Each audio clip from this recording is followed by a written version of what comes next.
రెండో రోజు కలెక్టర్ల సదస్సులో ఎర్రచందనంపై సీఎం చంద్రబాబు కీలక వ్యాఖ్యలు చేశారు. ఎర్రచందనంపై ఎన్నో ఆశలు పెట్టుకున్నామని, దాని విలువ లక్షల కోట్లు ఉందని భావించామన్నారు. అధికారులు దాన్ని నార్మలైజ్ చేసేశారని ఆక్షేపించారు. ఇకనైనా ఎర్రచందనం ద్వారా ఆదాయం వచ్చేలా ప్రత్యేక ప్రణాళిక రూపొందించాలని సూచించారు.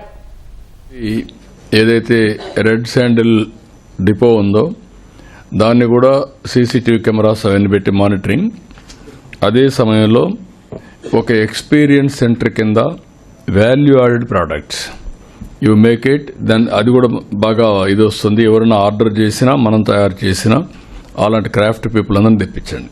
ఇప్పుడు వెంకటేశ్వర స్వామి ఫోటోలు అలాంటివి కూడా కొన్ని చేయగలిగితే వాళ్ళతో కొలాబరేట్ చేసి ఎవరన్నా డే టు డే ఉపయోగించుకోవడానికి అఫోర్డబిలిటీ నోట్ చేసుకుంటారు. కమిటీ ఒకటి వేసి అవి కూడా చేయండి.